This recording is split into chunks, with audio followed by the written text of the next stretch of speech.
বাংলাদেশের স্বাধীনতা নিজেদের বলে দাবি ভারতের। বিজয় দিবসে বাংলাদেশের অস্তিত্ব উপেক্ষা করে মোদির বার্তা। এটি কি বাংলাদেশের স্বাধীনতা বা সার্বভৌমত্বের প্রতি মোদির হুমকি, নাকি ভারতের কর্তৃত্ব? বাংলাদেশের বিজয় দিবসকে ভারতের ঐতিহাসিক জয় বলে উল্লেখ করেছেন ভারতের প্রধানমন্ত্রী নরেন্দ্র মোদি। 16 ডিসেম্বর নিজের ভেরিফাইড এক্স অ্যাকাউন্টে মোদি লিখেছেন, আজ বিজয় দিবসে আমরা 1971 সালে ভারতের ঐতিহাসিক বিজয়ে অবদান রাখা সাহসী সেনাদের সাহস ও আত্মত্যাগকে সম্মান জানাই। তাদের নিঃস্বার্থ নিষ্ঠা ও অটল সংকল্প আমাদের জাতিকে রক্ষা করেছিল, আমাদের জন্য গৌরব এনে দিয়েছিল। এই দিনটিতে তাদের অসাধারণ বীরত্ব ও তাদের অটল চেতনার প্রতি শ্রদ্ধা জানান।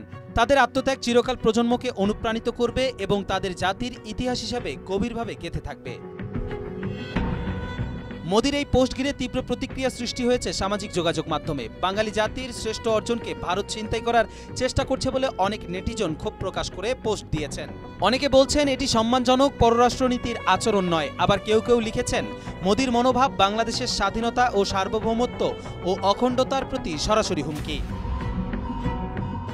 মহান বিজয় দিবস নিয়ে ভারতের প্রধানমন্ত্রী নরেন্দ্র মোদির এই পোস্টের বিপরীতে নিজের ভেরিফাইড ফেসবুক পোস্টে তীব্র প্রতিবাদ জানিয়েছেন অন্তর্বর্তী সরকারের আইন উপদেষ্টা আসিফ নজরুল।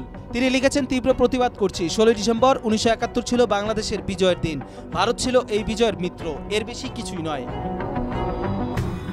এদিকে বৈষম্য বিরোধী ছাত্র আন্দোলনের আহ্বায়ক হাসনাত আব্দুল্লাহ তীব্র নিন্দা ও প্রতিবাদ জানিয়ে তার ভেরিফাইড ফেসবুক পোস্টে লিখেছেন, এটি বাংলাদেশের মুক্তিযুদ্ধ। পাকিস্তানের বিরুদ্ধে বাংলাদেশের স্বাধীনতার জন্য এই যুদ্ধ সংগঠিত হয়েছিল, কিন্তু মোদি দাবি করেছে এটি শুধু ভারতের যুদ্ধ এবং তাদের অর্জন।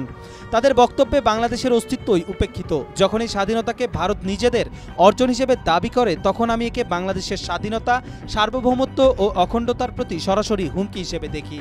ভারতের এই হুমকির বিরুদ্ধে আমাদের লড়াই চালিয়ে যাওয়া অবশ্যম্ভাবী। এই লড়াই আমাদের চালিয়ে যেতেই হবে। কবির চৌধুরী জয়, মাই টিভি, ঢাকা।